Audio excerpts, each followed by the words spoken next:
All right, Friday then. Sorry if that was loud. Looks like my mic's up a little bit louder. No, we're good. Happy Friday, everybody. We are back. We are feeling good. We have some fun drawing, well, painting to do today. Schedule shifted. We were going to do one thing. We're doing another. We have a lot of other stuff that we have to get done, so that's what we're going to be doing. That's why we're here. Back to the Naruto game. So, I have to make sure my the old story went out. So I also, this is so random, but yeah, this doesn't matter. Doesn't matter. Influencers are going to start getting fined for not disclosing filters. Pretty cool. That's pretty cool. I have to make sure that perfect. That's out. That's out. We're going to be working on our the same stream. Not the same stream. The nothing's working. Hold on, everybody. Here, I can show you the artwork at least, instead of just staring at me. That is what we're going to be doing for Figure Friday.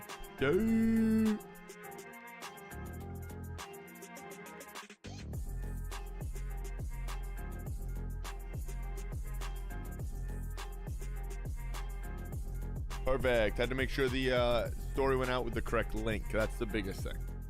Sometimes I send people to a different stream. That always a bummer, right? So yeah, we're back working on our Naruto. Pop out chat. Perfect. Busy day. One of those Fridays. Fun, busy, exciting Friday. But we're here and we're ready to get to a working. So we talked about this on Wednesday, Watercolor Wednesday. During our session, we have a commission currently, Naruto Emotions, and we're gonna keep working on it today. Checking the audio levels, perfect. And because we have a bunch of two, we're gonna frame them all up. They're gonna look really fun. We finished one the other day. We had another painting that we're gonna do today, but we're gonna record that. We might save it for next week. We're gonna see. But we have a lot of drawings that we actually have to get to and a lot of work.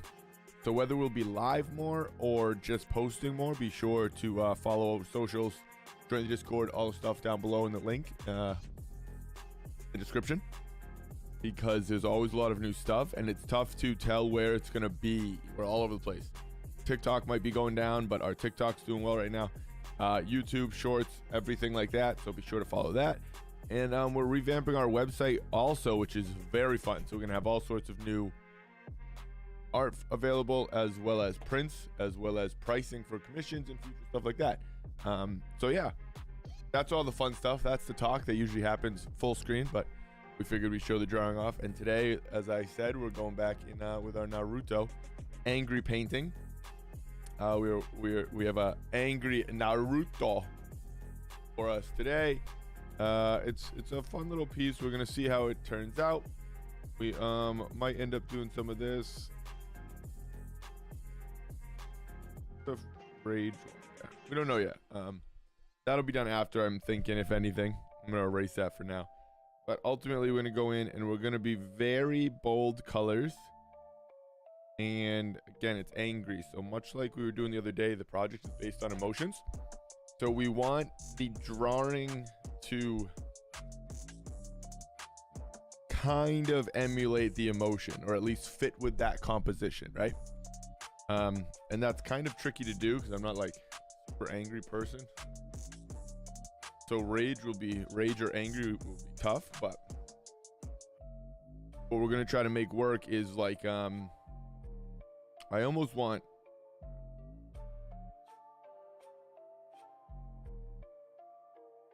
I kind of wanted it to like spread out, but I think that might be too much. So we might go just like similar where the whole background's gonna be coming down in the sad. I have to see the sad. Maybe I have to open it up.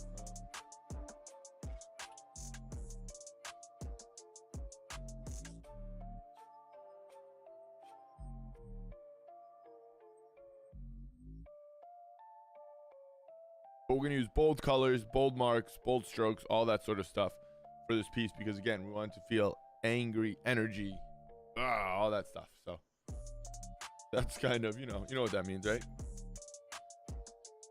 Kind of where my head's at, where my thought process is at.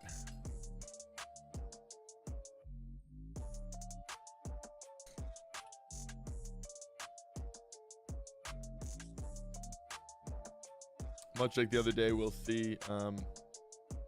I'm gonna keep it kind of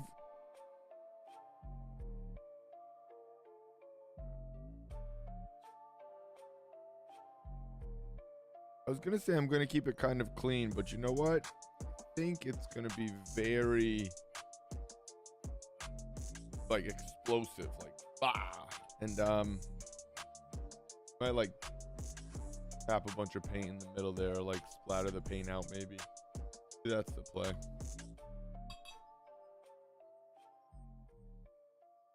I didn't mean to do that at all. Didn't really refresh my water, so we're gonna go in and see what happens here as we wet the paper. What I'm kind of gonna do is I'm not gonna do too much under the face because I do want to keep that kind of clean. You can see it's already kind of watery. Not watery, because it's water. Tinted, right? It's not clean water. It's not dirty water, but it's just paint water.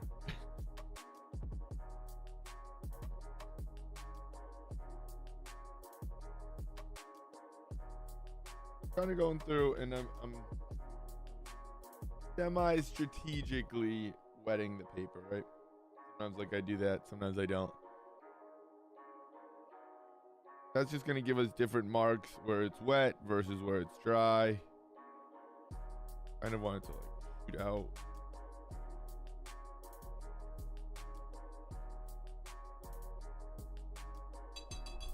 Get angry. You got to get mean.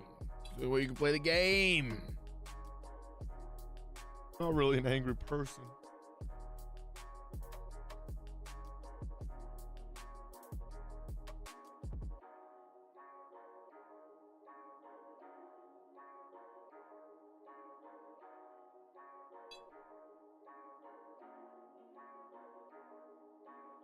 So I'm going back and forth as I'm working always, as I talk about, and I'm always trying to learn and be aware of how the paint's reacting to the paper, to the level of water, to the level of saturation, because watercolor is a new medium for me.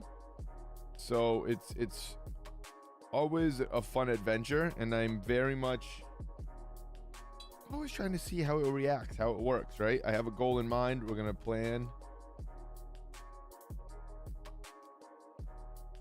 accordingly, and if we can make that happen, we're gonna make it happen. We actually just released our new blog post as well. That's gonna be right in the description as well, in our link tree.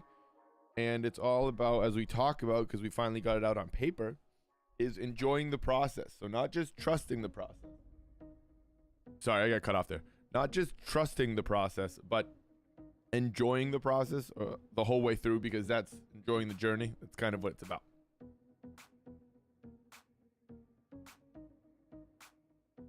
So I'm happy we got that out. It's a very exciting blog post. And again, as artists, I think, especially as you start having to do it as a career or a job, or you want to get paid, or you want to turn it into a job, any of that really, you have to start thinking about the final product and what it's going to be, and what the cost and all that. And it's still important to just enjoy the process, because that's what people really want. That's what's going to keep your art honest, and people are going to resonate with that. They just will, and you'll enjoy the process. You enjoy it, you'll keep creating. Very easy to get bogged down with what should I do, how should I make this, how should I do that. Enjoy creating. That's what we talk about. If you're not enjoying the creative process, try different mediums, try changing it up.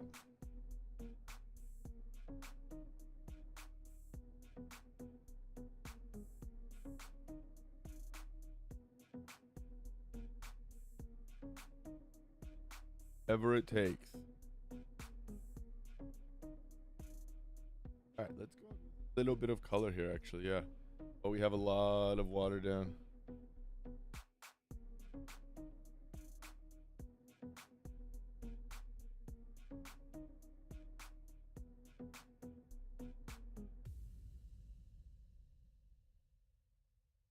So we'll talk a little bit more about color today. We talked quite a bit about it actually on Wednesday, but because I'll be mixing up some pretty bold colors, I'll be spending a lot of time on the palette. So maybe I'll move it a little bit actually here.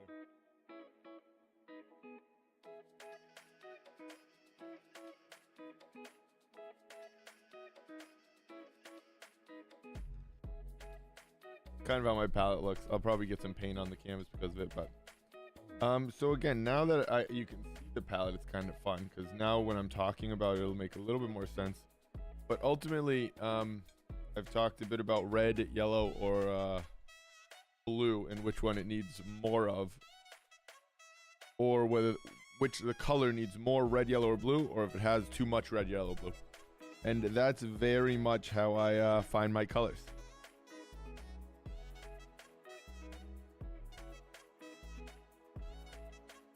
I'm looking at it and I'm kind of estimating whether it has or needs more red, yellow, and blue, and then adjusting appropriately.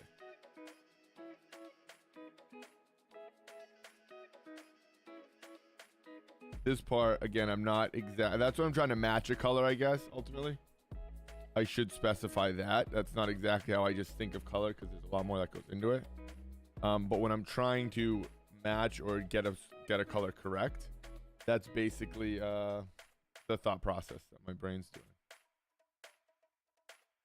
Be a lot of warms or yellow here. I do clean my palette quite a bit.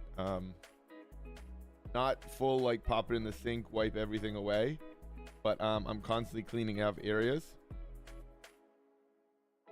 This generally stays purple, blue, green. This generally stays yellow to almost like a brown. And then this is usually skin tones to reds. I guess pale pinks, because I guess flesh tones isn't the right. Exactly it, because again, but like pinks to reds, warms.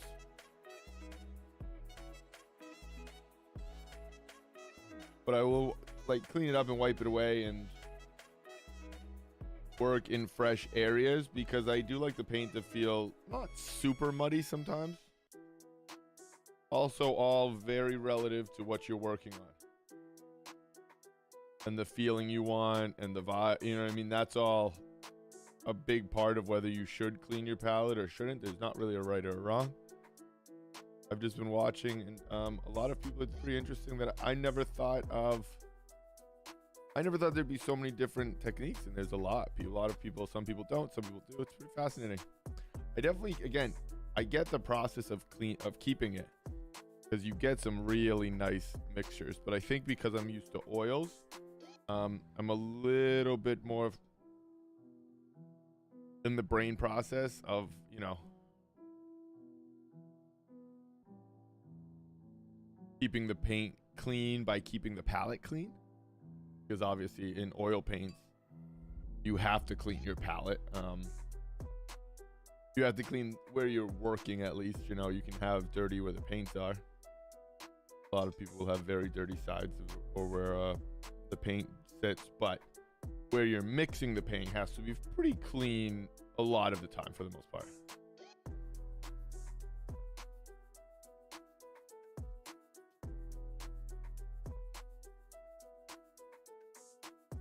Okay, and this is where we're going through, and we're gonna have it mix in with the figure here and there. Obviously, we're pulling some marks right through. I want to put a little purple in because that's gonna be the next color that's in here. I know it's gonna be fun. Here, let's just but see how this is a little brown. That's okay, depending on the piece you're working on, you know. I want a little bit more, you know, vibrancy in this because it'll settle out and I'm not going to do too much more to it.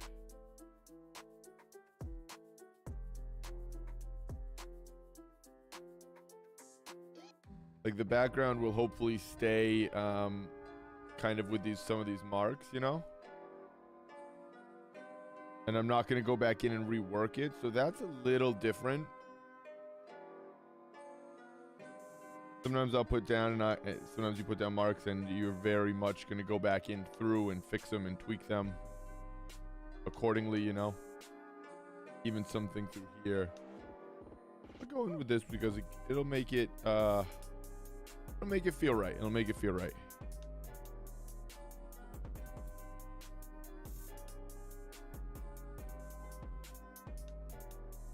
Because we are going to make this piece much darker.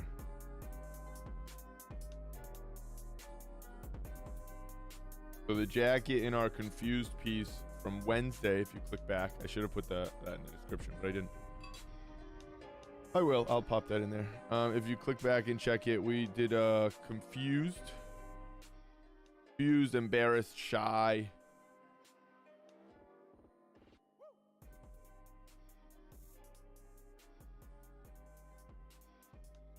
And we really wanted it to be kind of muted, a little bit more unsure colors is kind of the best I could describe it.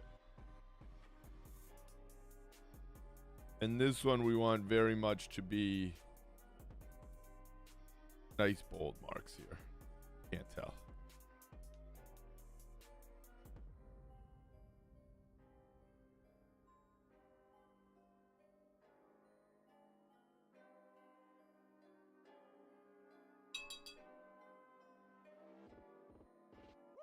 Again, I'm going in, the paper is very wet, very loose.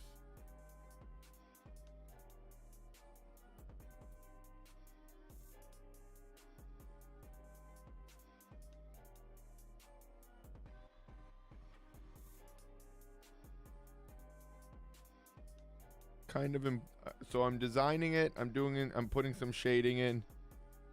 And like I've talked about, I'm very much thinking, you know, the final piece, the composition, what I want it to look like.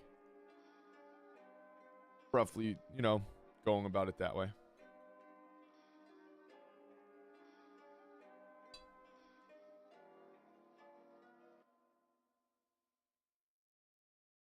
Gonna have to use a blow dryer quick. I'm gonna try to do it quick so that I'll get some movement maybe, but we'll see.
That works. We like that.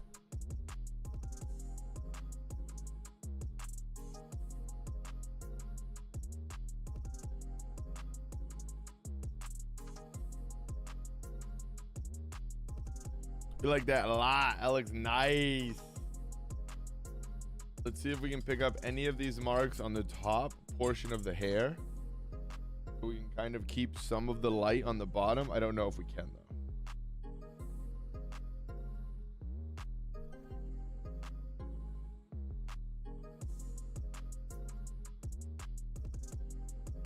Oh, we can though. Scrubbing it right away. You'll notice when I'm picking up paint like this, I kind of go towards where I want it to end, because you pick the brush up, sometimes there will be paint left behind. I'm gonna end up covering most of this, but I want the hair to sit a little bit above, in front of the background, you know? So changing this value behind it will let it be a little bit more vibrant.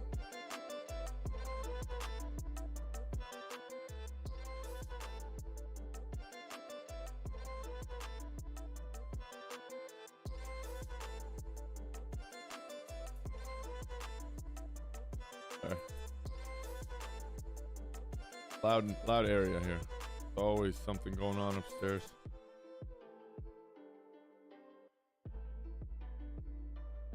Yeah, that's just a significant, you can see the difference in value, obviously, from here to here. And all that's going to allow me to do is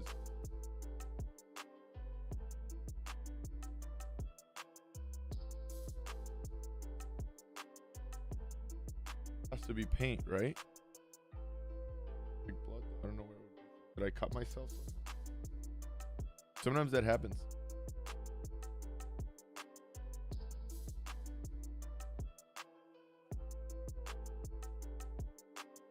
I don't know.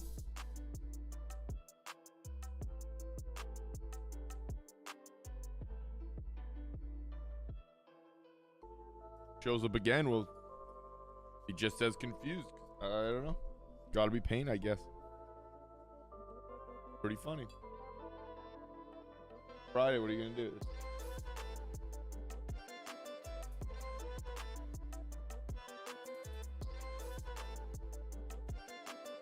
Battle scars, I tell you. You never know. You're never safe painting. Don't think you're safe. People think of this as a non-contact sport. That is lunacy.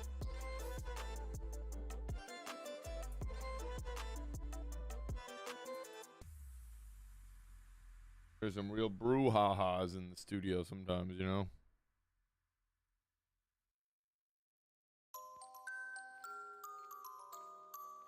Not really.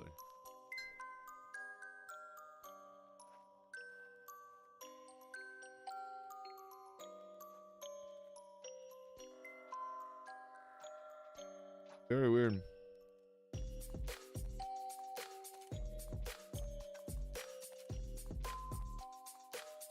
Yeah, let's kind of scrub it right away. I don't know.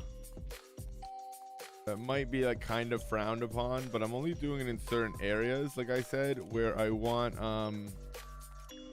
I found it. It's this. Aha! Ah, it's paint on the edge. Nailed it.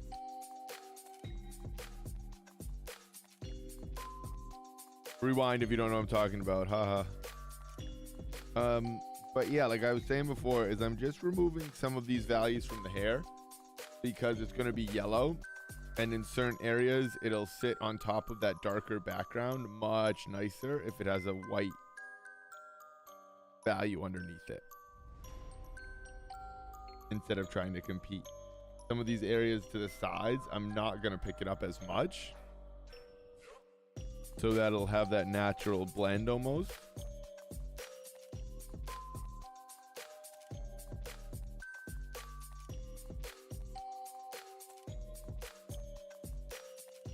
Yeah, and here too. That's where it's from also.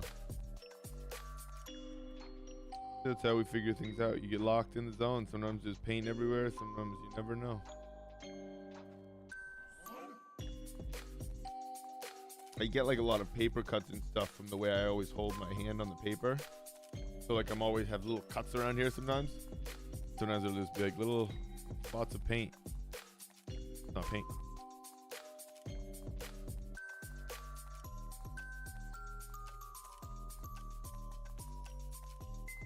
See, even breaking that edge, see how that edge came right through there, is significant. So see this edge right here, if you just go through here, it's just gonna look, when you cover it, it'll be much different. It's just gonna feel much different. Don't mind that. Don't mind that. Go right over that with the hand. That's fine. That'll all be covered. That's okay.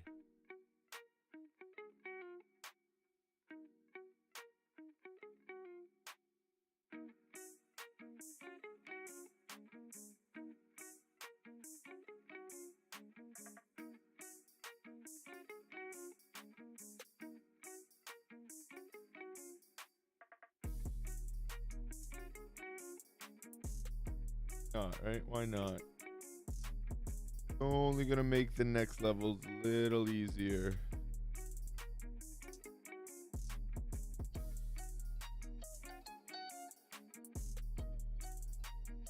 Same thing down here. I don't need to do this. This is all sort of design elements that I try to keep in mind. I want some edges. I want some lost and found edges. Some of these marks are barely going to be seen. Some are just kind of changing the value underneath. Some are significant. Not really a right or a wrong way to do this, unless you're going for accuracy, in which case you just follow the lighting and the shapes. Kind of.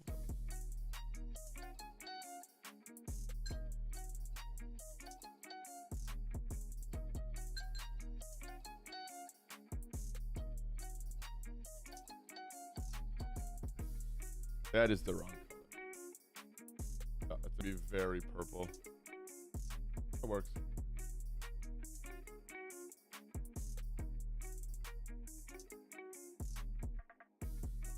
He do purple? No, not his color, right? But today he is. That's the beauty of reinventing characters. See, there's a lot. I use a lot of water here. Still early on, still kind of just wanted to go down and be kind of loose with it. I don't totally know how it's going to go down yet, right? I almost want to just go right through it here. Yeah.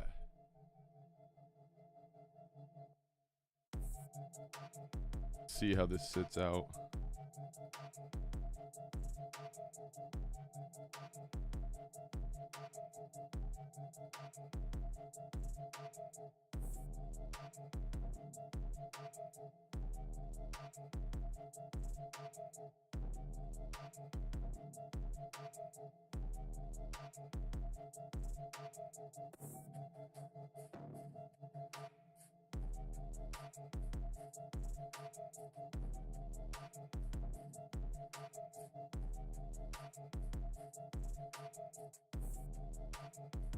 Underneath there's going to be orange. Again, I'm keeping some edges very sharp, as you can tell.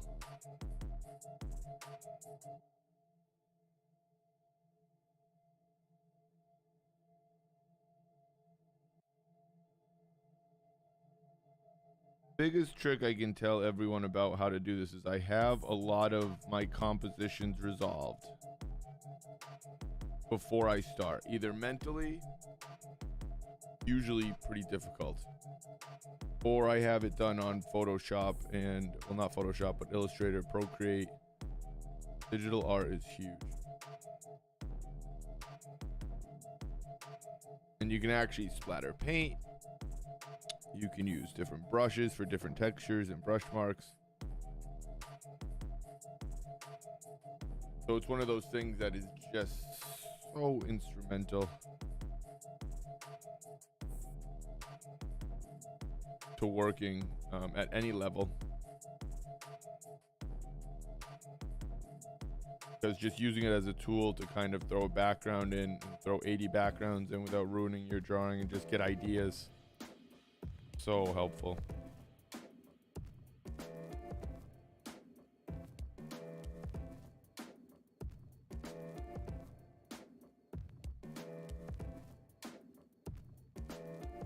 So you can see we're going to lose some lines here.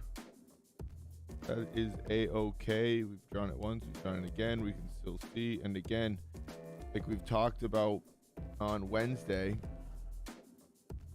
when you're working, when you're, adding ink, pen and ink after, you have to work a little bit darker than you think, because that black value is going to change everything once it's all on top of every other value. All those other values are going to lighten up fairly significantly, actually.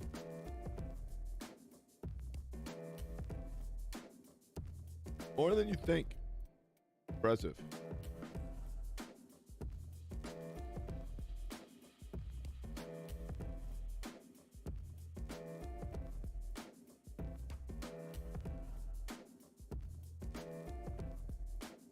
It's like anything, back to the iPad digital art conversation. It's still just a reference, which is nice. So don't do that and then feel like you have to copy every single brush mark or splatter or paint mark or this or that, because that's not the purpose of that at all, you know. To use as a reference and to just get ideas. And you can at least work from somewhere with a goal, with a with an idea of what's going to work, what's not going to work, etc.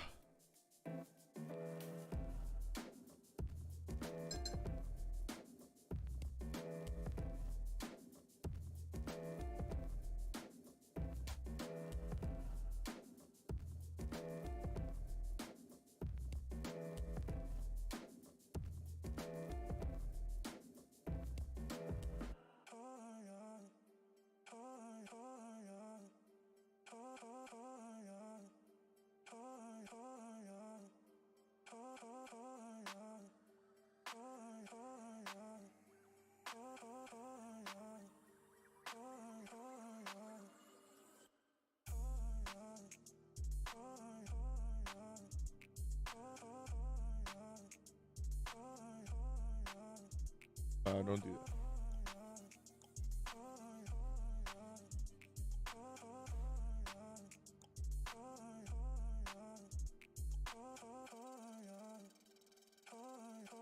Bong.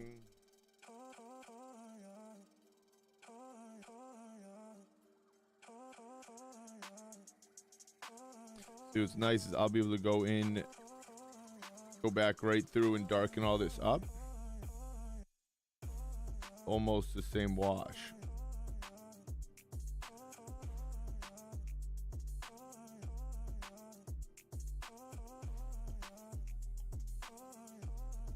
Because all I have to do is go back over the areas that I put down like this, and it'll hit that value really nicely.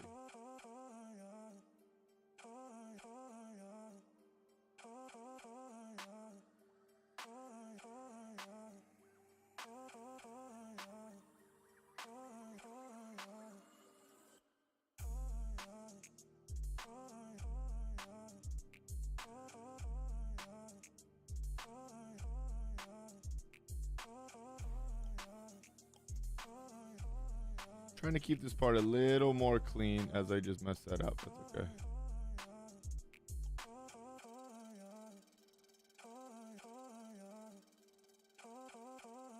Trying to keep the headband a little bit more clean, almost like the cleanest area in all of them.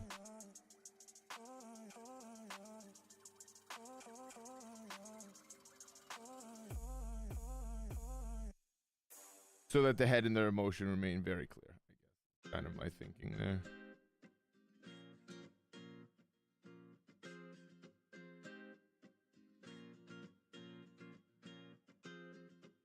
Now we go like this.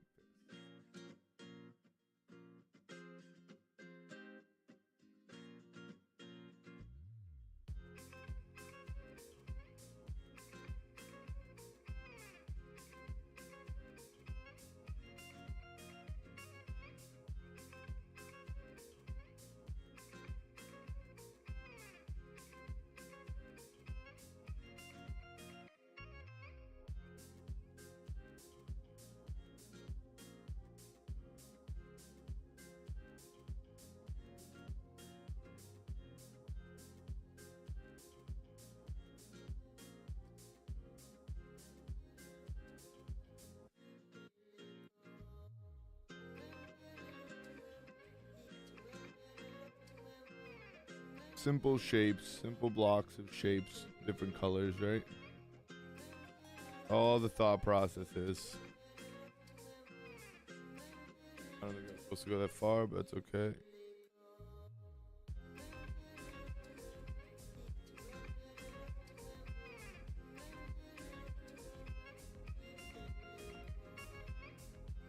Again, sometimes when you work with watercolor, the water can start to kind of reflect and show, and it can be tough to see the values. All you have to do is just kind of sit at a different angle, just slightly different angle. You look closer to the table, sometimes it's perfect. Working on readjusting my lights so that I won't get any of that, but I don't have it figured out quite yet. The reason being is I work in a lot of mediums in a lot of different ways. This is just kind of like the stream setup. Obviously, I have an easel behind me. I work here, here. Look over here. Very mobile studio. Depending on what I'm doing, I'm framing over here, all that sort of stuff. So I have the light set up, you know, for ideal circumstances. With like multiple uses without having to move that all over, all around.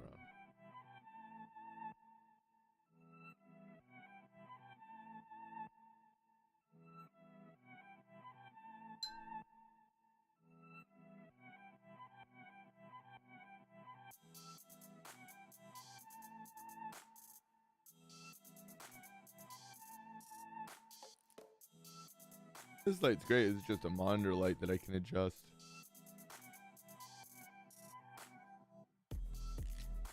But just sometimes depending on the water ratio to the watercolor, like paint to water ratio, I get a little bit of a glare. And because I have nothing else to complain about, I have to complain about that, right? I mean, otherwise that just wouldn't even make sense.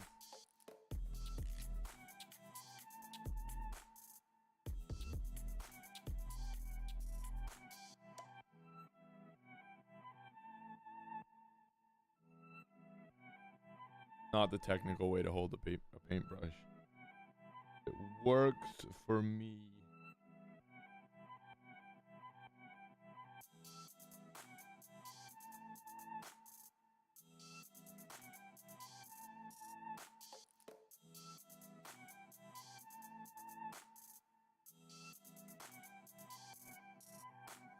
It's like anything. I have a lot of different ways I hold this depending on what I'm doing, but because I'm trying to get very detailed and specific in here,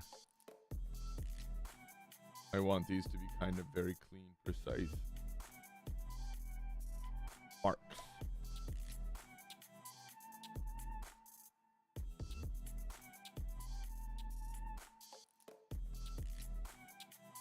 Everything I'm putting down to, I'm putting down with the awareness that I'm gonna line it all. So like this edge, I just have to make sure it's nice and full. Those couple of bumps will be covered by the line work. I just have to make sure everything reaches its edges. Okay? Do a lot of different ways. Sometimes I go the other way. Sometimes it's line work first. Kind of liking the line work towards the end.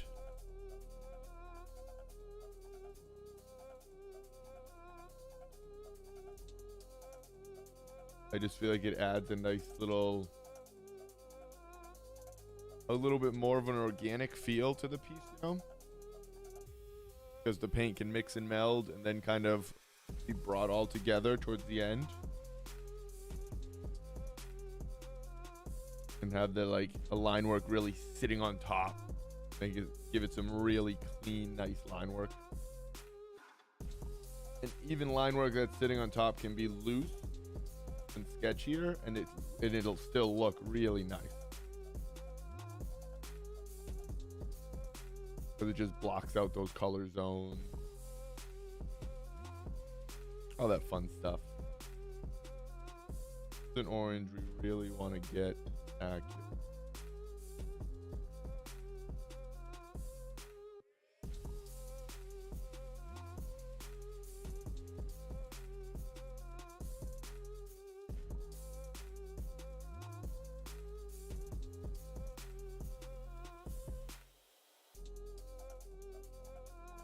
Doing red and yellow, even though I have an orange,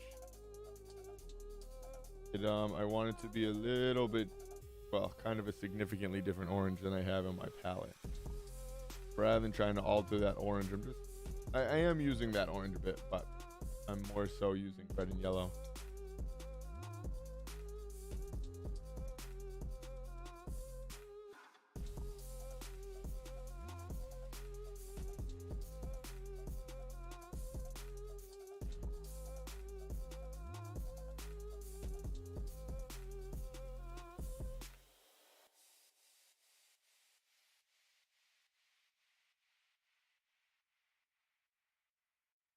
when you're only mixing red, yellow, and blue, it's very easy to just kind of keep going back and forth. More yellow, more red, more yellow, a little less red, a little more yellow. Perfect. Shouldn't say easy. It's a little more straightforward.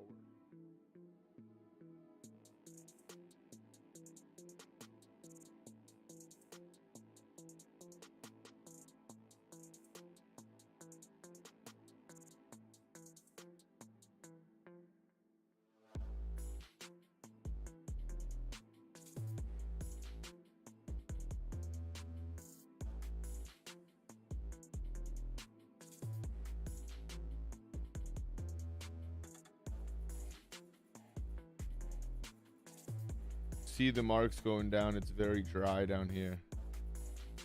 I did not wet any of this in the beginning. You can see the dry brush marks far better. All that goes down fast. Sound very sketchy.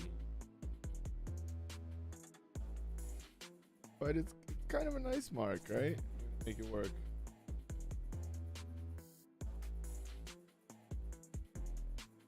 Because we can kind of keep carrying it down enough, then we can always come right back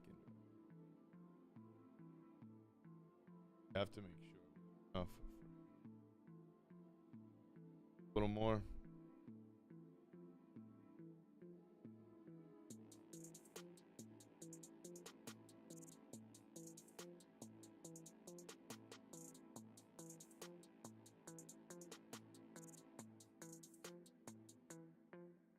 I figured rather than move around up top, we should finish this so that there's not that edge like we sometimes talk about.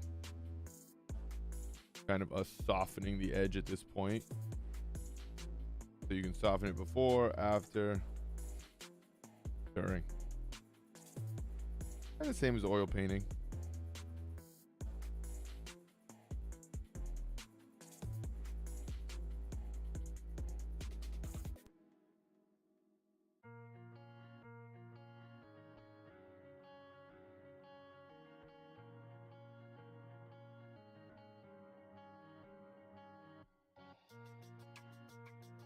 So see, we want this orange to be different from the background orange.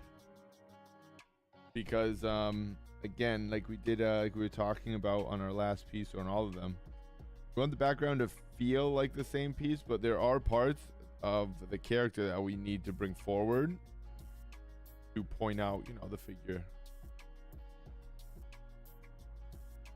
And make sure he doesn't just disappear into the background, right?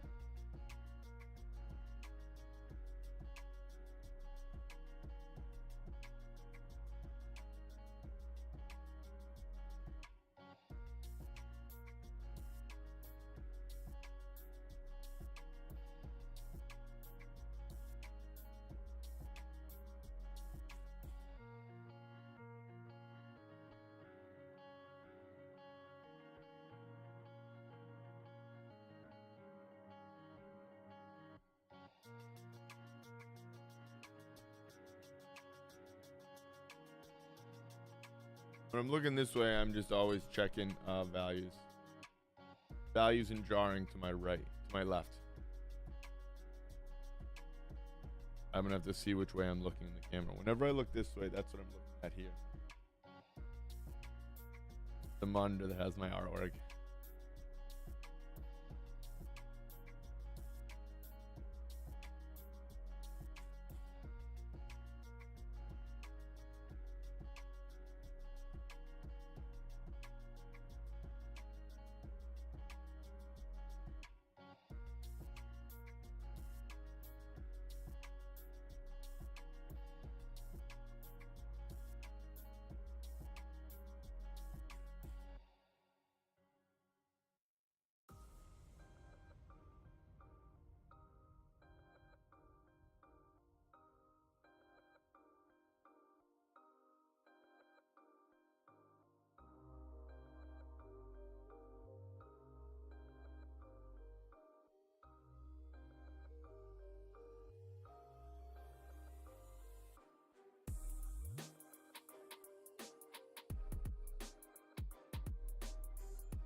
I want the hair to be pretty bright here.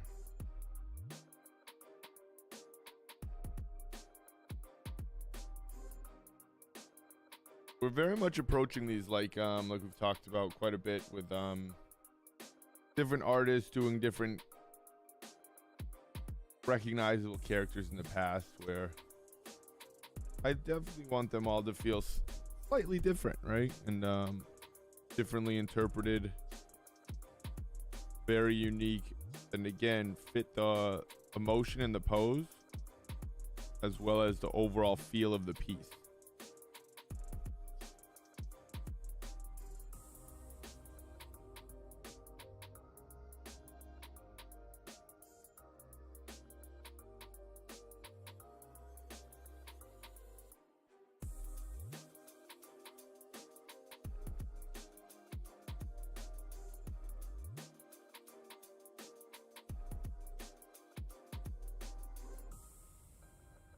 Again, I want this to be not like a neon yellow, but a very bold, strong yellow.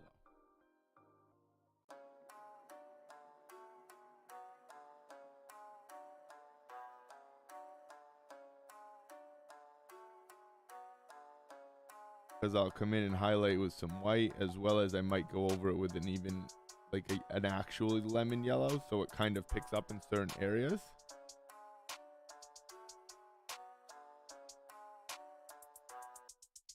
But like anything, the minute we put a black edge or outline around this, it'll pop. All that yellow will start to come to life big time.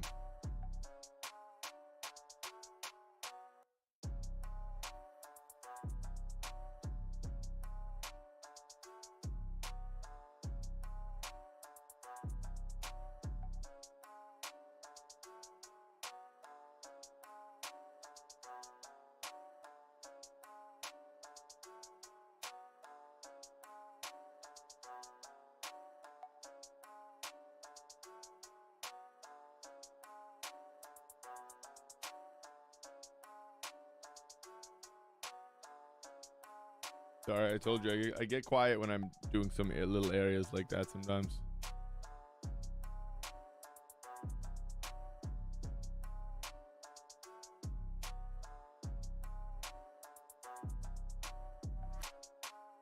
Even like I do talk about it, sort of again, the outline will fix and cover up a lot of that.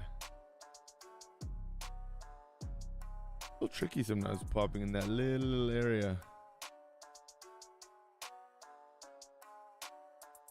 If you've seen a lot of my work, I'm not always delicate like this, so it's kind of a fun little different project, right?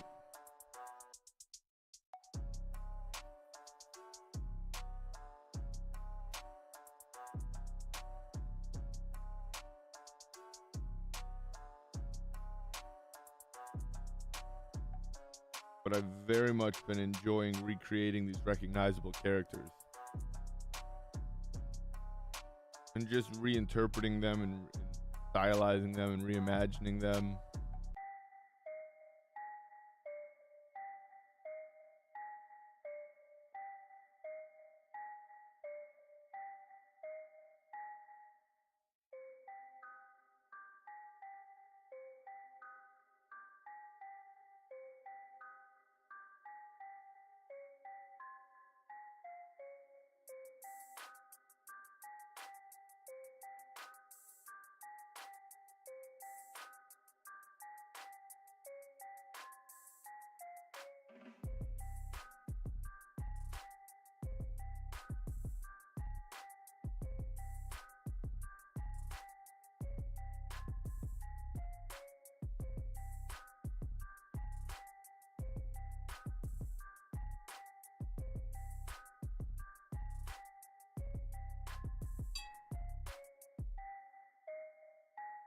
I always pop these off to here.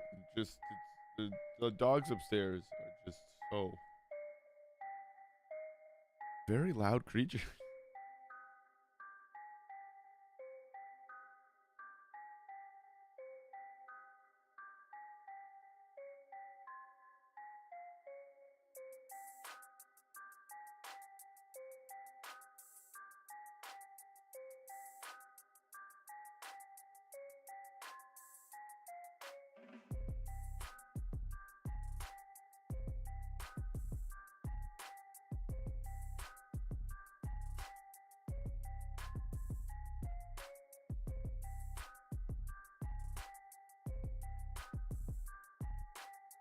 Color works, right? Yeah, I think so.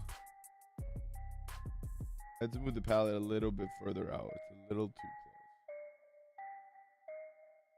Where if I want to talk and work, I need my hand at least rested a little closer.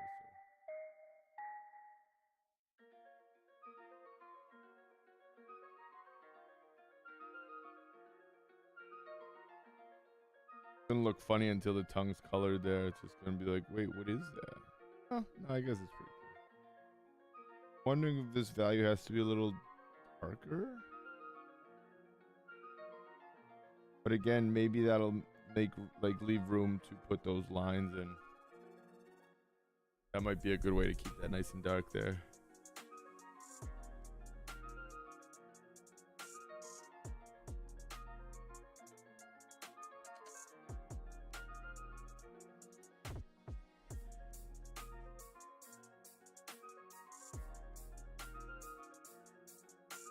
That works.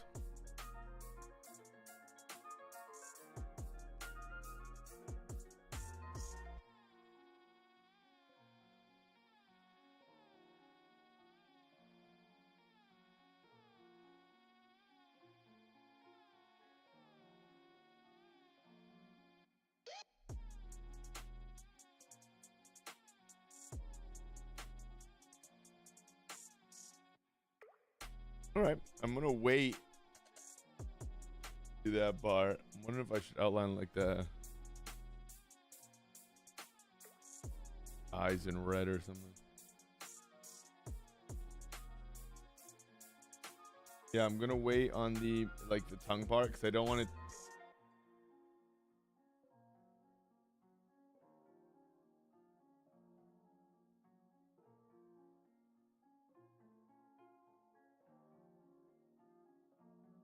No, no, I wanted to leave. I wanted to stay.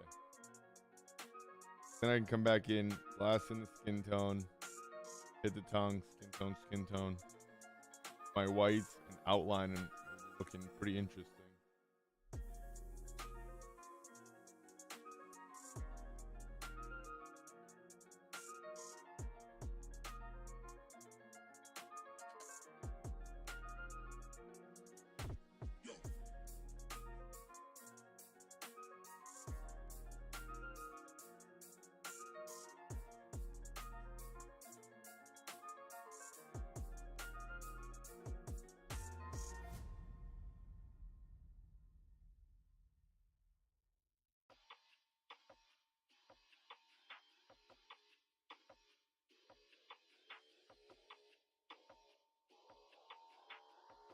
I'm gonna leave that actually.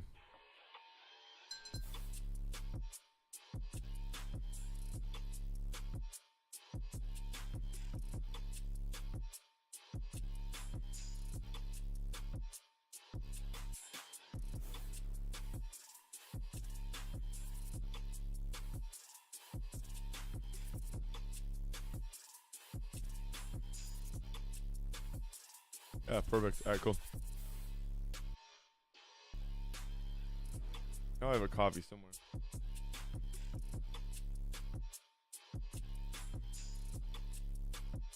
There we go. All right. See, I'll keep kind of cleaning these little little areas like half pans, and that's kind of why I like the ceramic palette here, because that's all it takes to clean it. Is just kind of you wet it and you just wet and wipe. No, but seriously, that is what you do.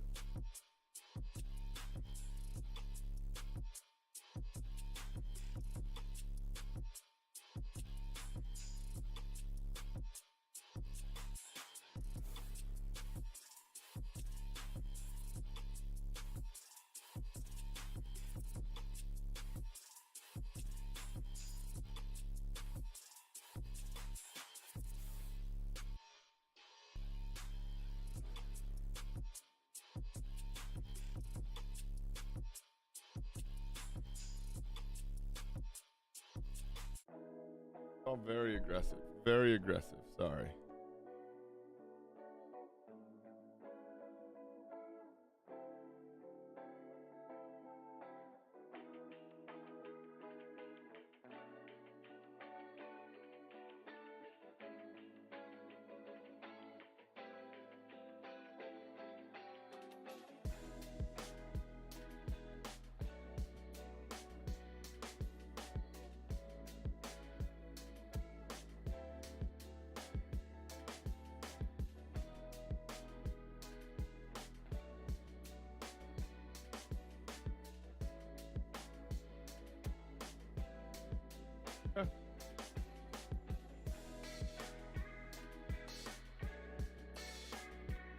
Pretty good. I have a scrap piece of paper up here, scrap watercolor paper right here. You can kind of see it.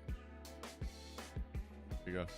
And I just check marks on it all the time, check colors, do my signature, got a bunch of stuff, make sure I'm ready to put it signature down, check the paint, check the saturation, check the values, whatever it might be. Same as kind of making marks on the side of my charcoal paper or charcoal drawings like I talk about. You're checking the edges of your charcoal, you're kind of shaping the edges, forming, whatever you might want to call it. Got way too red.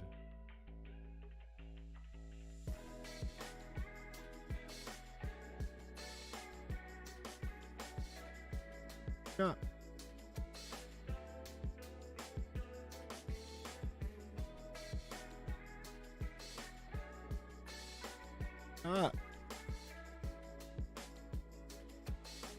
But it's important to have, you know, a piece of paper to check because it might look slightly different on the palette than it will on watercolor paper.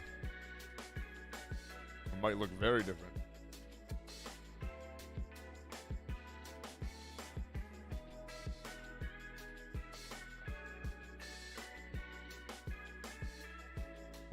So I'm doing two things to kind of neutralize the red just a little.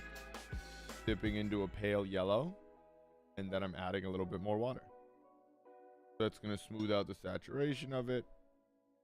And like we said, too much yellow, red, or blue. Add a little bit more yellow if it's too much red. Now we really like it. We almost think we added too much.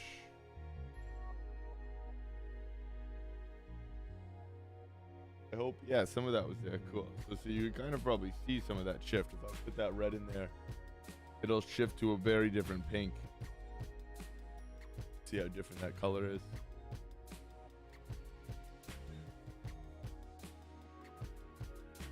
That's the one we like. Perfect. I gotta take a quick 5-minute break here. We have the color ready to go for our skin tone. We're gonna go skin tone, light pink, white, white, white, outline. Probably hit this with another yellow. So what I'm going to do with the yellow, like I was just talking, is I'm going to remove a little so that I can keep somewhat of the base color, but really I'm going to almost remove like the middle so I can kind of mix out now with a nice, vibrant, bright yellow when we come back. Might even put in some lemon yellow gouache here on this one so it really stands out. But I could take a quick 5, use the restroom, stretch my legs, reset the brain because you have to reset to see colors, see values, all of that fun stuff. And we'll be right back to finish up Figure Friday, going about another hour or so until 4:30ish. And please be sure if you're enjoying the content, like and subscribe down below. Again, we did just release our new blog. We have a bunch of new content on Instagram and TikTok. And we have a new video coming on YouTube this weekend, a watercolor portrait video. So we'll be right back 5 minutes to continue this. But please hit that like, that subscribe, and that bell so you don't miss it. Much love, gang.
All right. Nice little transition there. All right, back to it. Let's see.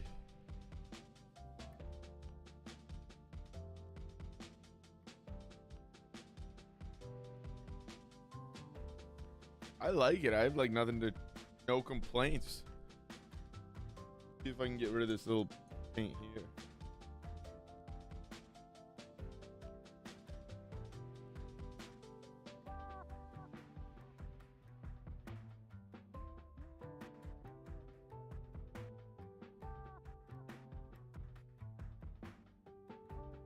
Perfect. Terrific.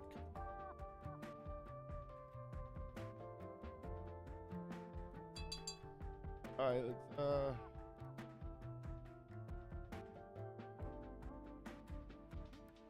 see what the skin color looks like, shall we? See what this flesh tone is. See if it's close.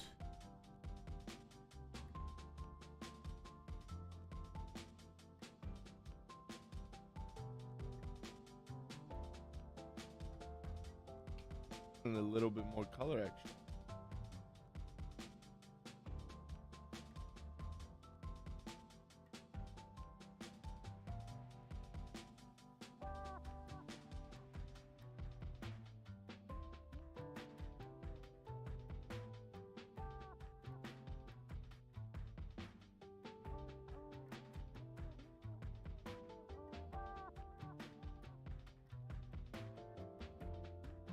Yeah, I want a little bit more red still. A little bit warmer.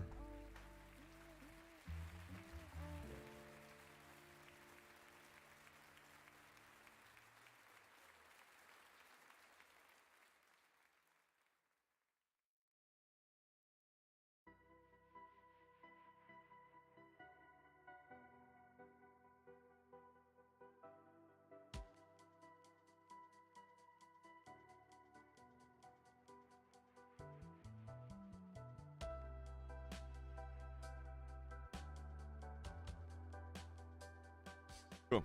Keep going right through now with this. I like this color here. Okay. I've been trying to run my own voice back in through my headphones.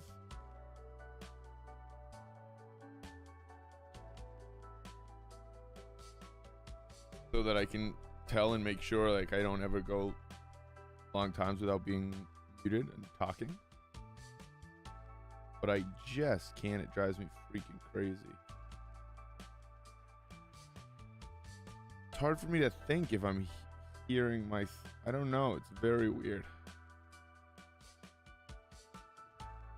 Might just be a lot of practice, sure.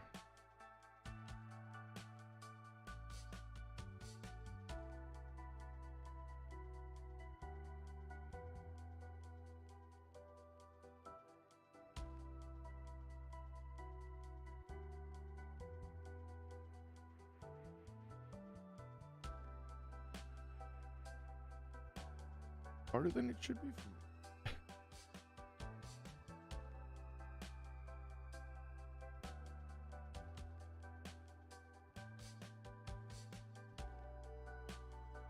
I guess I don't really know how hard it should be.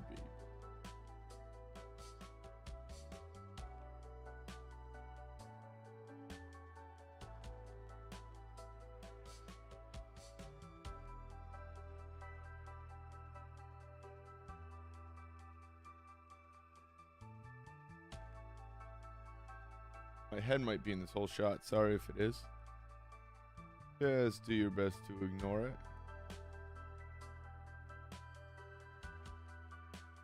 Hopefully I'm not completely blocking off the drawing.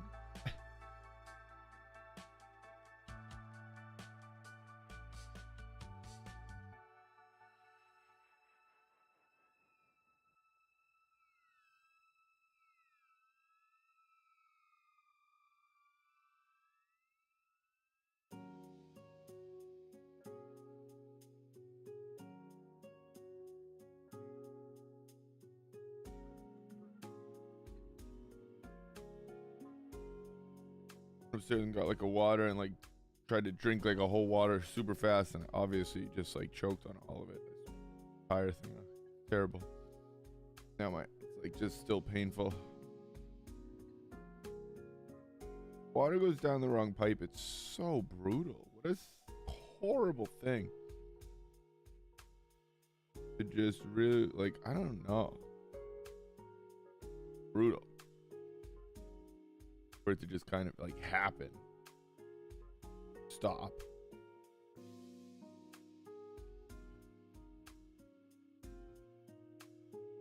Have there been people that have actually, like, I don't know, could that, like, you know, very scary.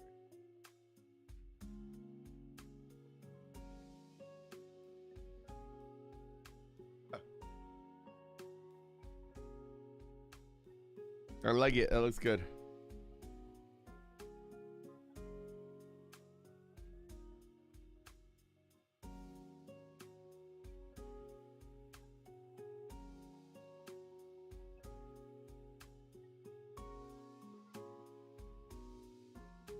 So funny. All I ever check, I just look up. Stream healthy, stream healthy. Good. Back to work. Stream healthy, stream healthy. Good. Work.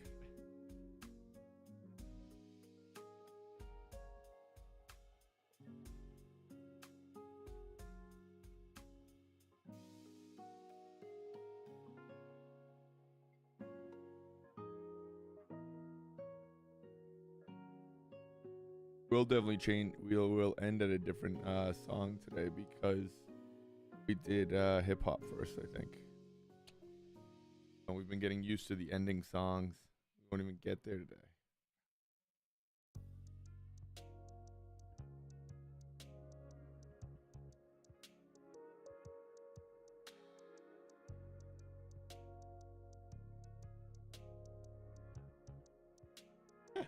That looks fun.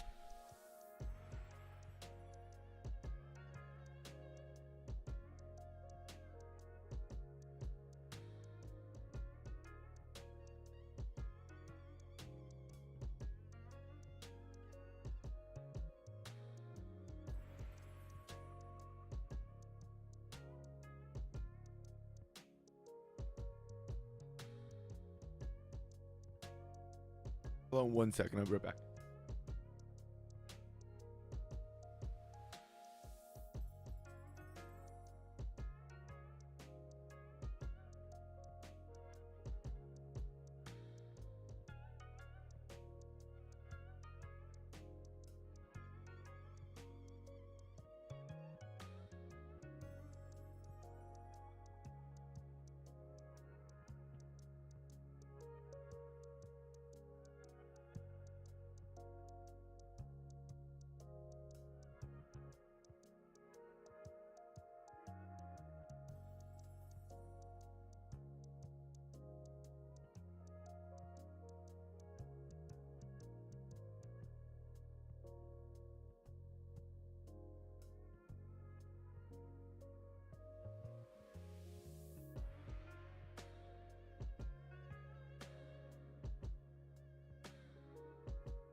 Right. That blackout was just a little electric shock again. It's not good. All right, there we go. Back to it.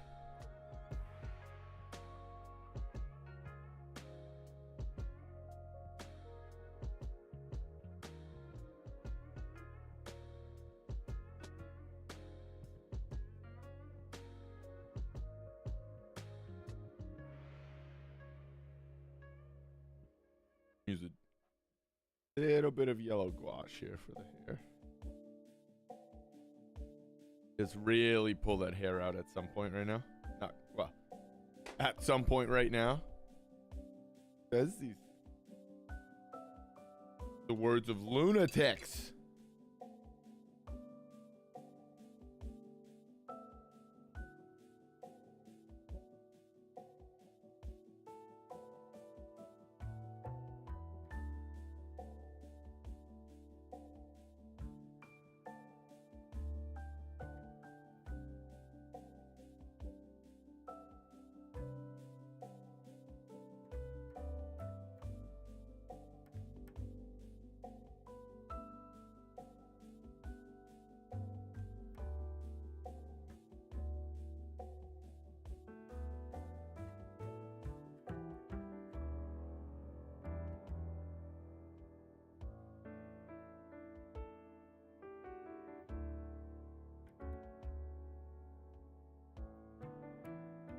what it is when like some of the paint's just like dry in certain areas. I think that's the paper. I want to get some nice like 400-pound cotton rag paper. I need real thick-ish. All right, I'm gonna actually go right in with the yellow now. Yeah.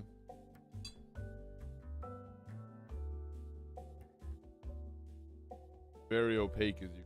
Yes. Oh, spoke too soon, huh?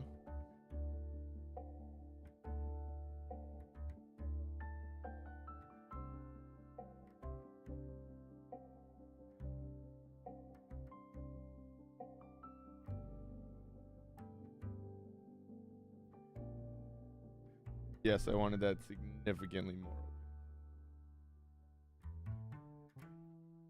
Correct. You're sitting there going, I think of opaque as more than that. That's not opaque. You are correct. I didn't mean to do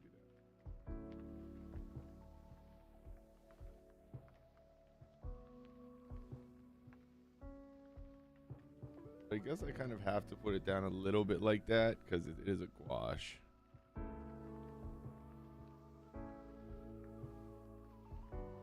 So it never really goes down clean unless it has a little bit of water in it.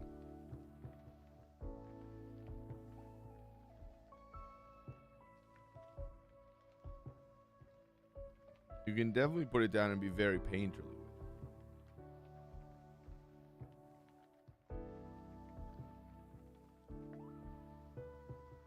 But again, this project is a clearly Naruto.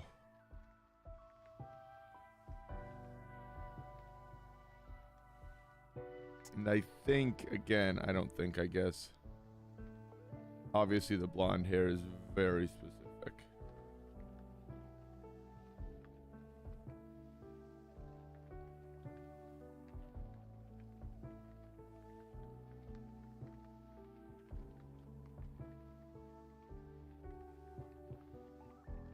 And we haven't really changed the blonde in our pieces, but we've emphasized it in certain aspects, right?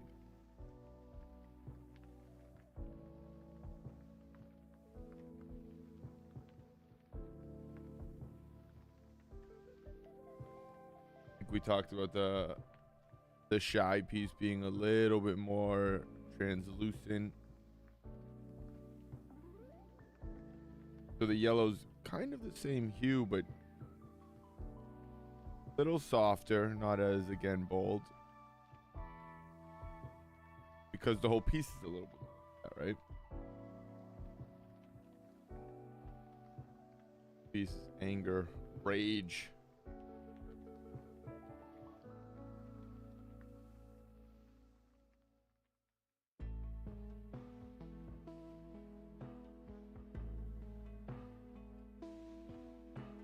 So I want it to be very bold colors, bold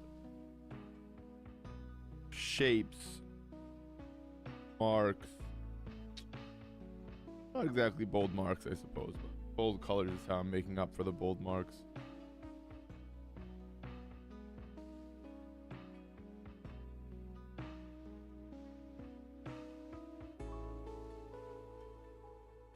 But I'm going to go with nice thick lines.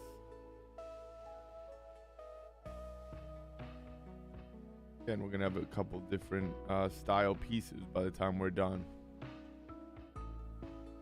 that really convey the project through the figure, face, the pose, and the background.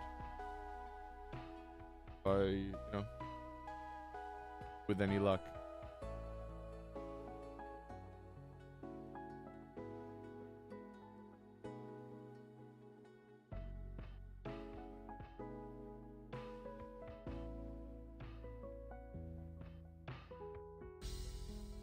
Okay.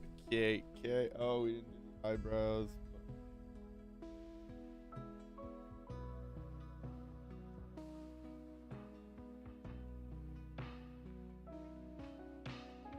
It's one of those things that once we put in the black lines, everything's going to look great. Well, it's just going to look so much brighter. Right now, surrounded by these light edges all around it, it can only get so bright. And you put like black all through here, it's going to look really nice.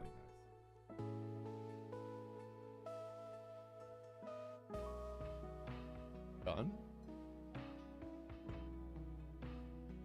Actually.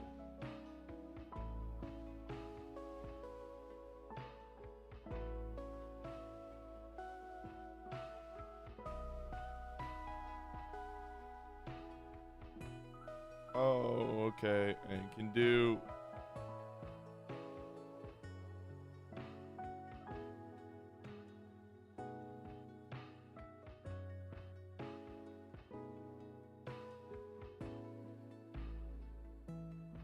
Should do a little bit darker hair here, because we've done that in quite a few. No, but I kind of like the yellow. The minute we make it darker, it's just going to disappear.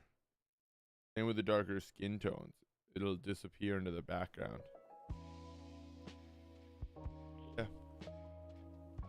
We're going to move and try outlining this jaw. I think I'm going to use 5 and just make nice, thick, bold lines all the way through it.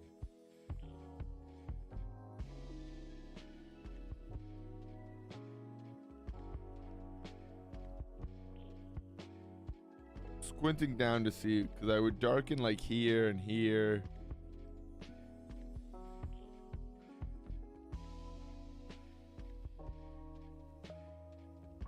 Kind of feel like I have to.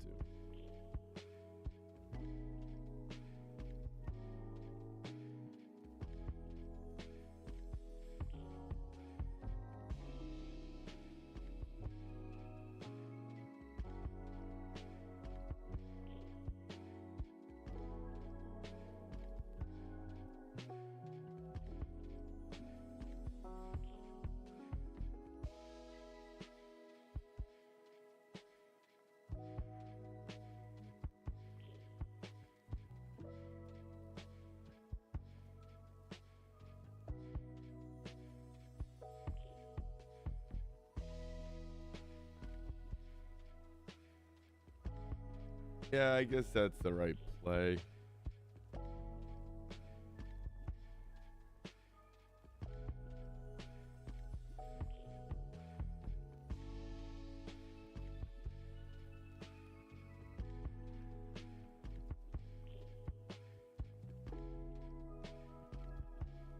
I've done it on all the other ones, so we might as well continue that. You know what I mean? We do want them to feel, they're all going to be framed together, so we want them to feel consistent.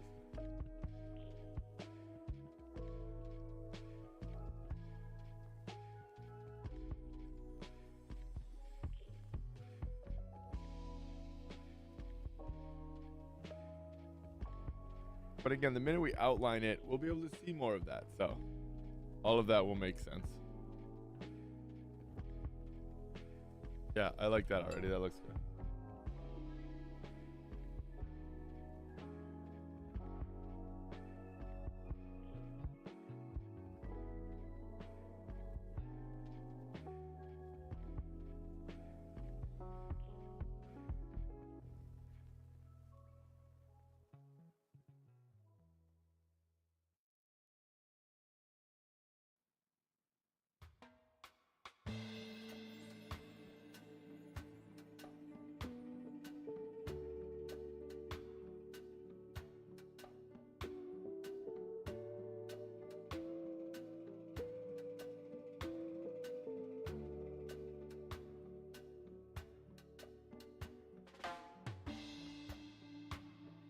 Cool.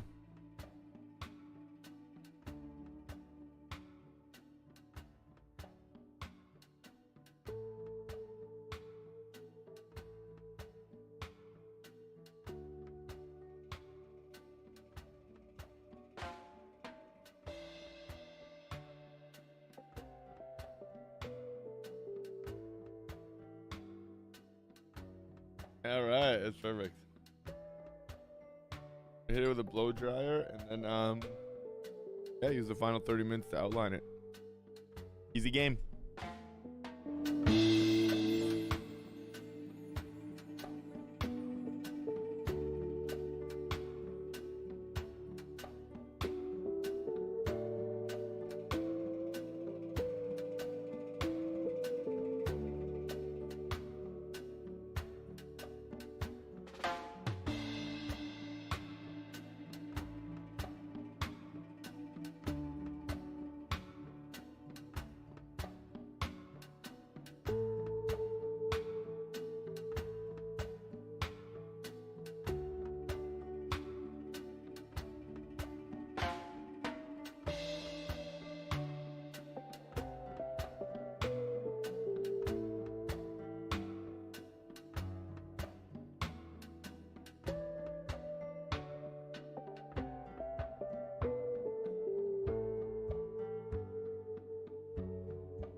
I just like to make sure the whole thing's very dry, clearly.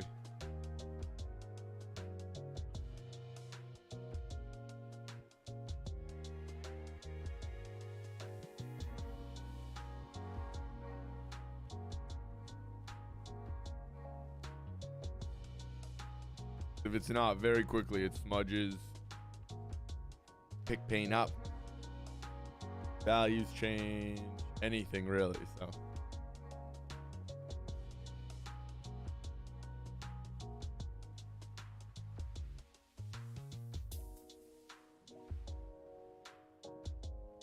I'm gonna try not to spin it too much. We'll see what we can do though.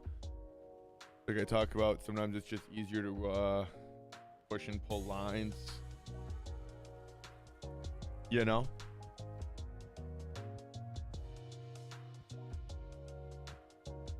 But for now, we're gonna do the best we can, right?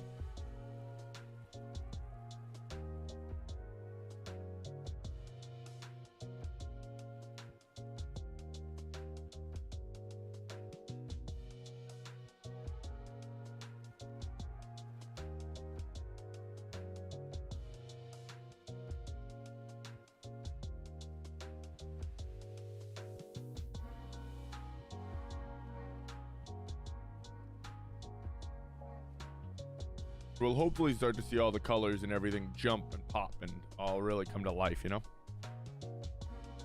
Hopefully.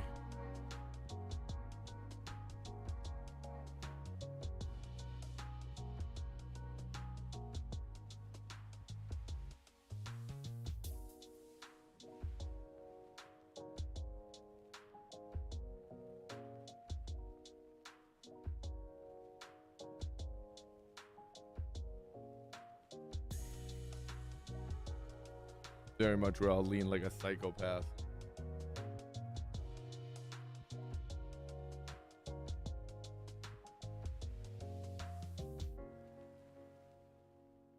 Just to get a certain angle.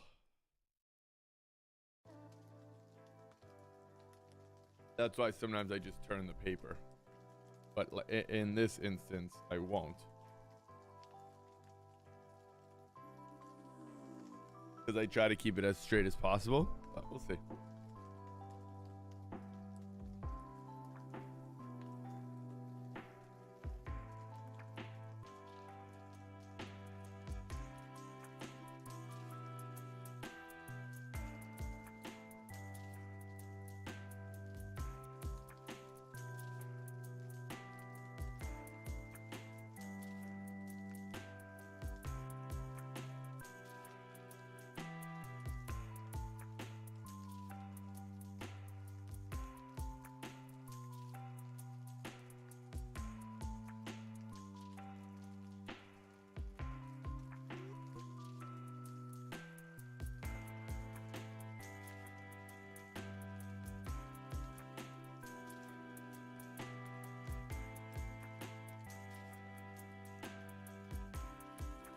As funny as it is, this is one of the reasons I like to have the camera, because I think it's interesting to see what the artist is doing. It might just be me. I don't know.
I don't know. There's just hear ways to push and pull lines that make more sense to me.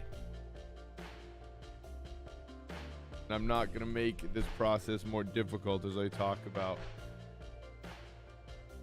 Painting and creating is plenty difficult as it is.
Working for me. I'm liking.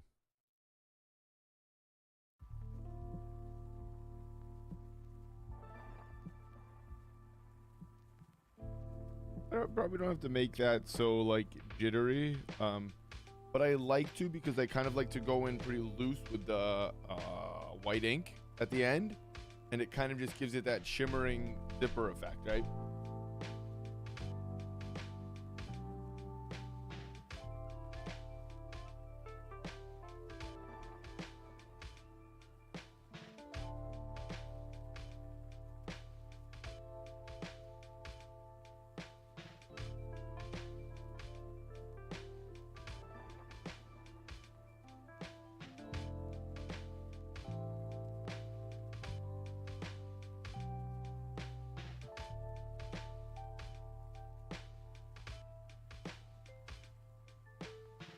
I don't know if I want to outline the orange squares yet.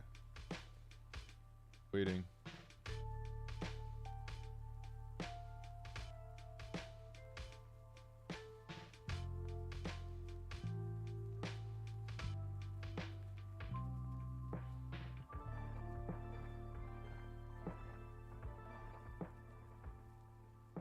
There's also sometimes where it gets somewhat tricky because you have no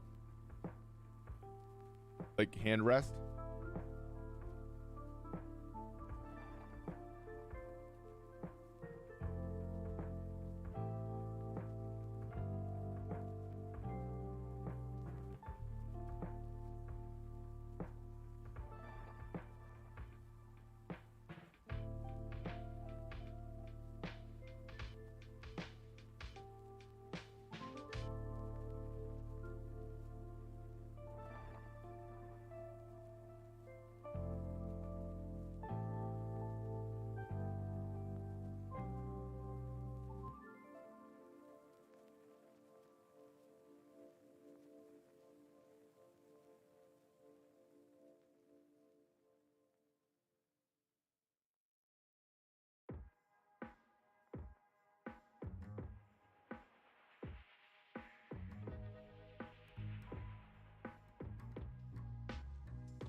You can see if you look ahead of the lines I'm making how you can kind of clean up some of the edges too.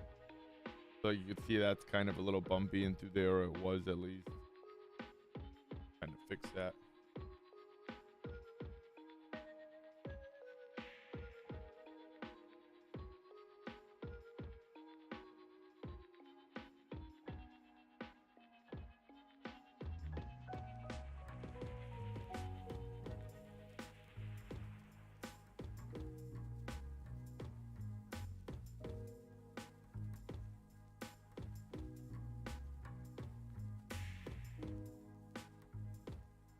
Yeah, you can see how those colors start to really solidify into where they should be.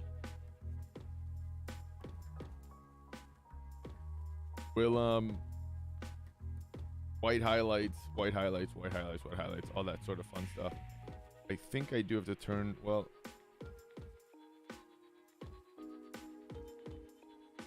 just make sure this whole thing's dry.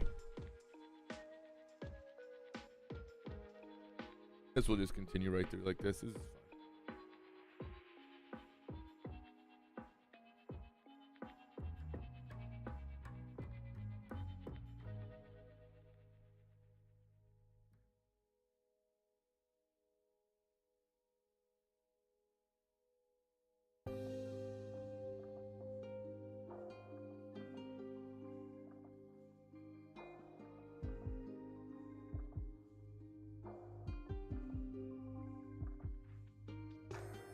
I'm watching, obviously, I don't know, maybe this isn't obvious, but I'm watching the tip of the pen when I'm lining, of course.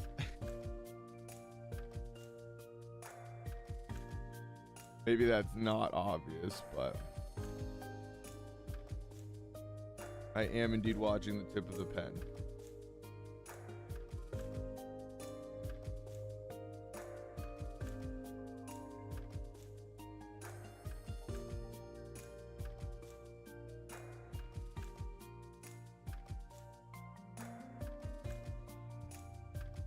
And if you stop watching the tip of the pen, or you find yourself like kind of just staring, or not even spacing out, but almost just watching the lines or where the pen's going, take a little break, because again, you're lining, you want, and you're lining and you want it to be accurate, you know what I mean?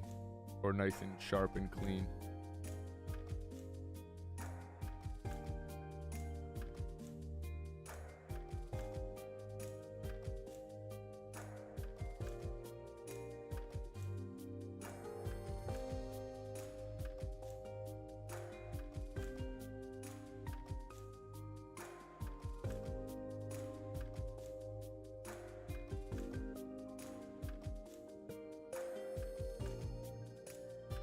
And don't sell yourself short and think this is,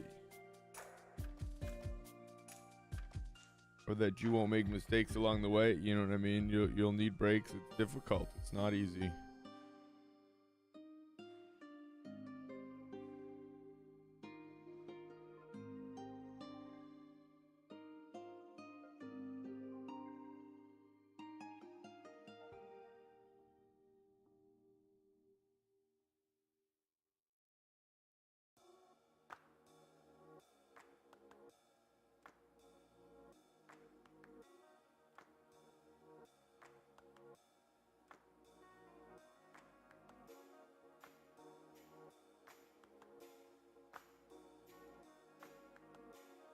If you don't need breaks, more power to you. Don't take them.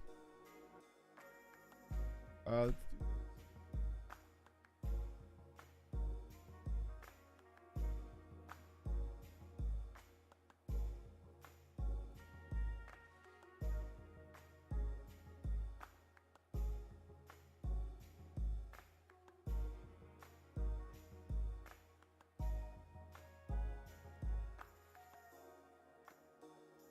Just going slow through here because again, I don't want to smudge too much in the big white areas.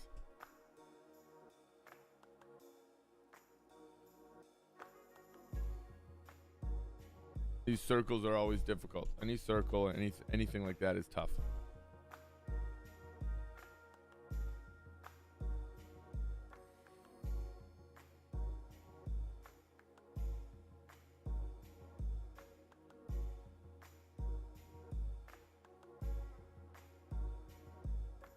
Turn this. I have to turn it a little. Sorry. Yeah, we'll turn and keep it straight.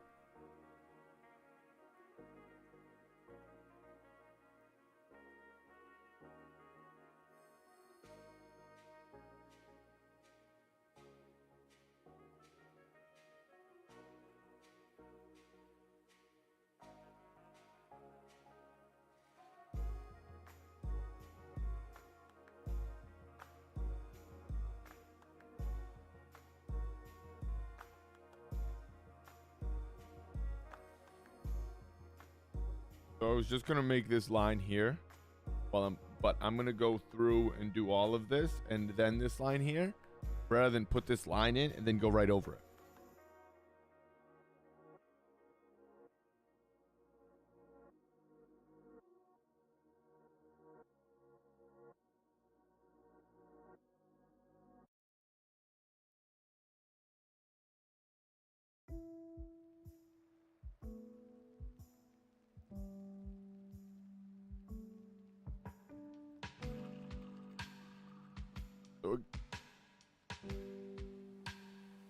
So similar to working like on, if it's upright, you're working left to right, we're working away, same thing. We're gonna work away from our smudge, so we're finishing rather than right into our hand, where our hand marks are gonna be.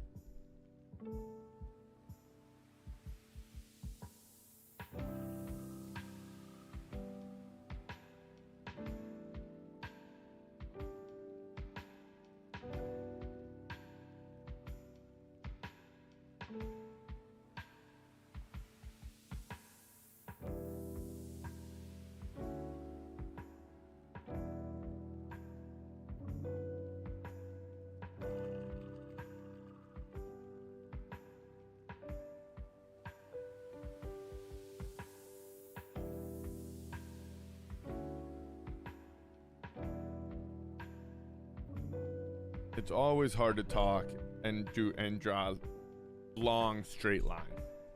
So I'm very much here, but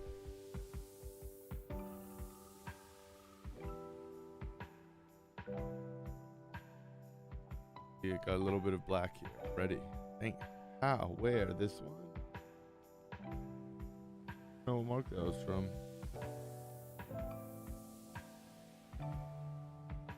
Happens quick.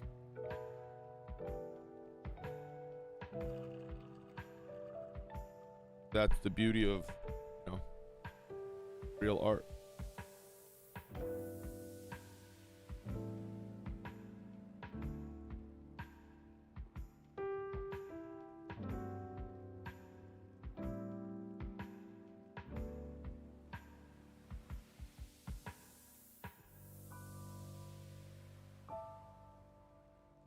It was definitely that line right there. It happens.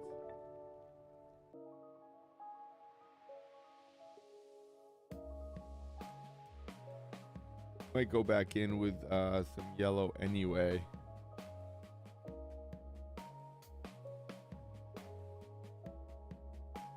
That's just a good example. It's pushing and pulling lines. Sometimes it's easier in certain directions.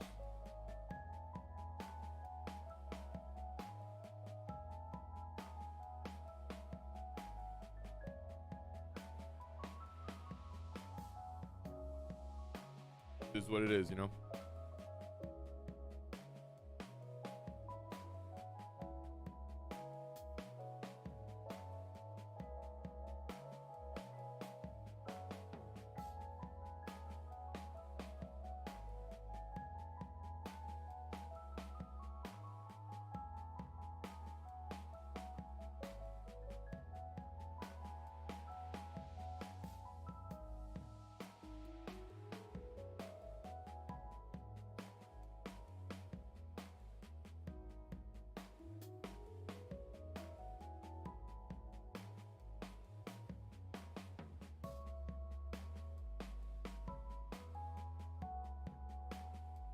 Now we can work back down here because this is all fairly dry.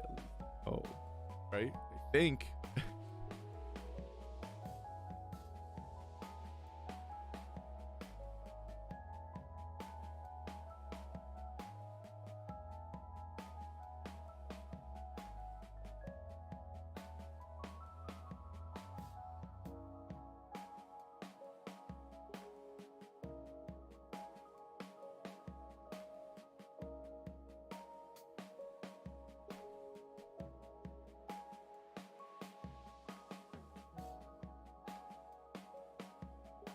Guess I have to wait on some of that.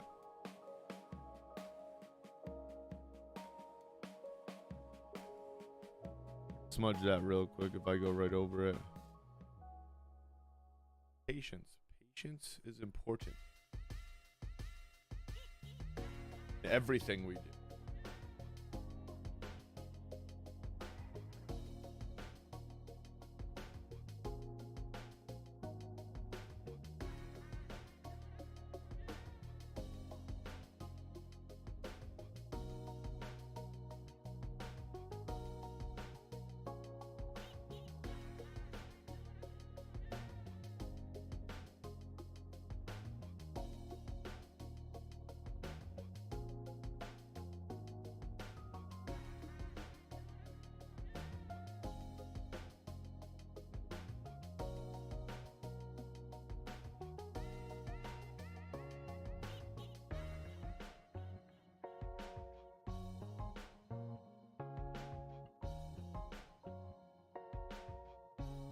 Guys, lines. See how that's changing the actually changing the value of that yellow? Significant, you know?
The bad one on the teeth. I don't know what it was though.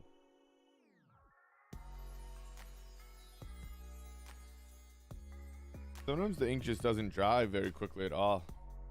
Have to be careful. I was gonna go through with white on that anyway, but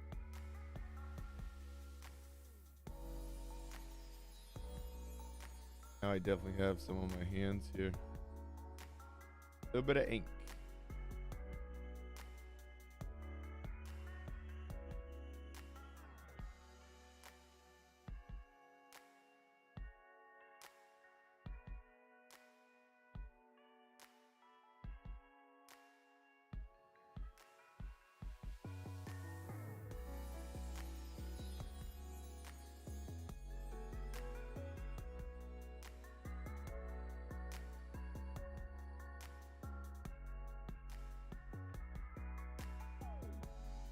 Sometimes you can tell because it like loses its snap to the line. That's how you can tell you put your hand in it there.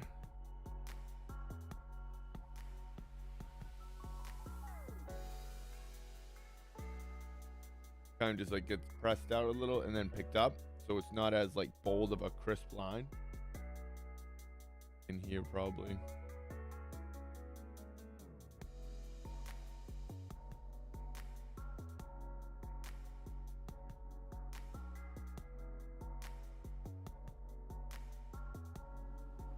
That's just part of the artwork. That's just part of the beauty of art. These looks awesome. I'm loving it.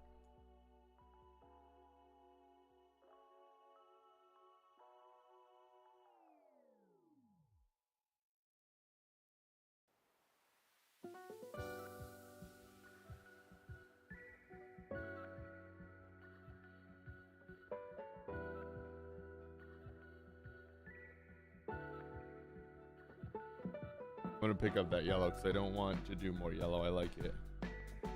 I think that bold yellow works. Making room for is a little bit of white.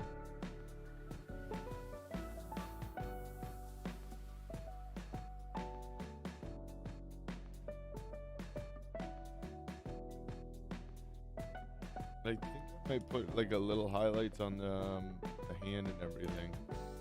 Hands, hair, headband.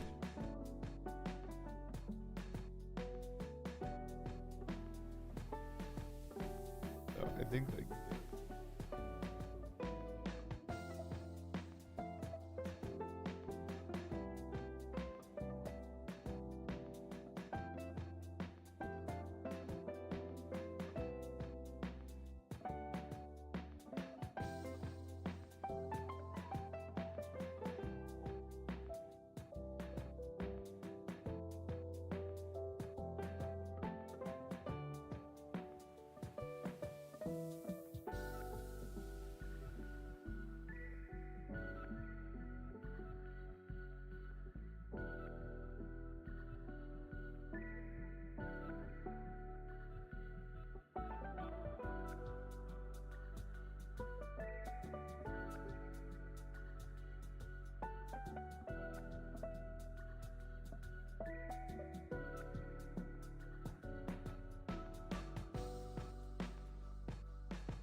We're gonna fix that. Highlight a little, get a little cleaner here.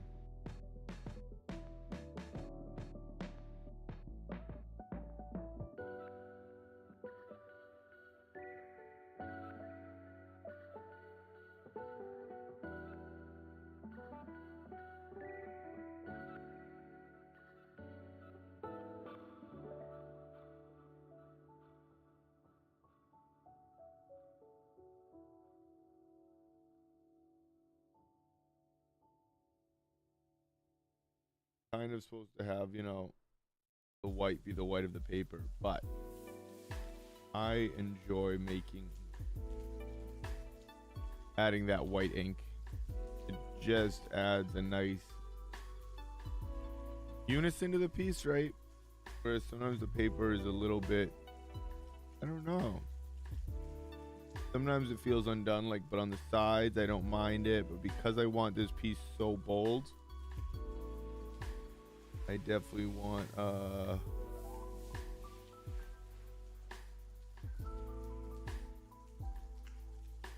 nice, solid, bold whites in the eyes, teeth, and all that to be clean.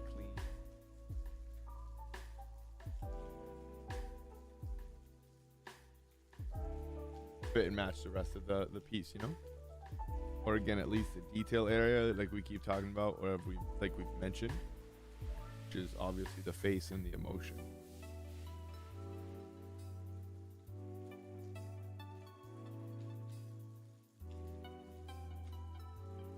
I'm thinking this one looks pretty good for anger and rage. Being honest.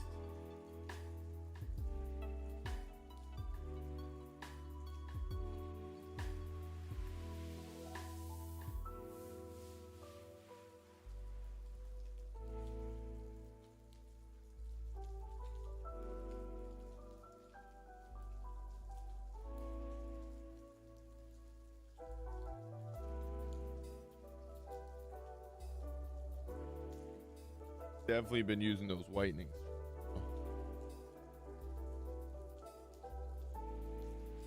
Gives those pearly whites.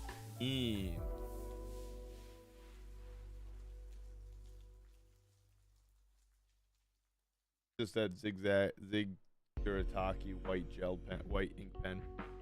I really like it. I like the brush. I like the tip. The only thing I don't like is sometimes it comes out, it always comes out very inconsistent. I think that's just because it dries throughout the tube almost. So you have to push a certain, quite a bit of paint out before it starts working. That's why I kind of pour the paint out almost into a palette. Shape the brush the way I want it, and then can kind of get back into it how I put down marks how I want them to look. Other times, if I'm using, when I've been doing kind of quick sketches, I've used it pretty right out of the brush. And it gives a nice little mark. Very painterly.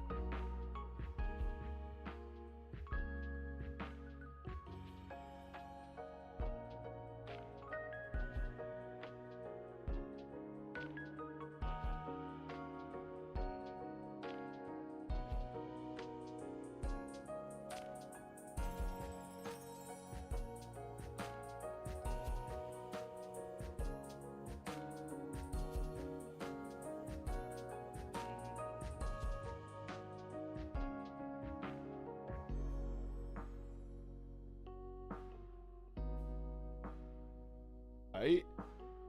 Happen to highlights here.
Yeah, I don't know. Any complaints? I don't have any. I think that's where this piece will lie for eternity.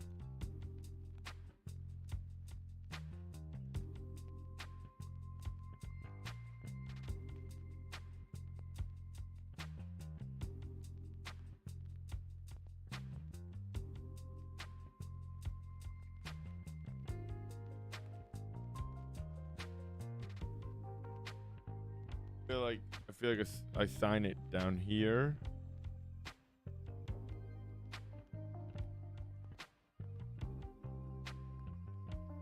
Bottom right in the leg there, very small. This one's very small.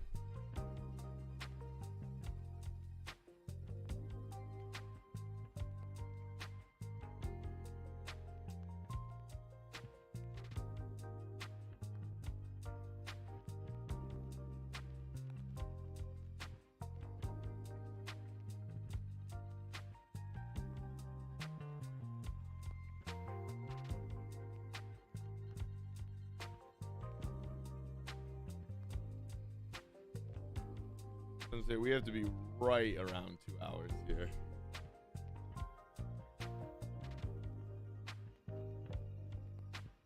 Oh, I picked up way too much.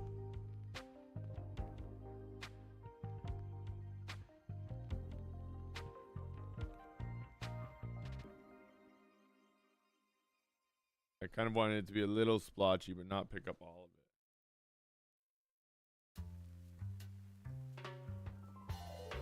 Did it again. 0 for 3.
Cool.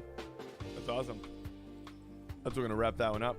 Angry Naruto, everybody. I was gonna throw the paper towel at the camera, but there's paint on it. That would have been horrible.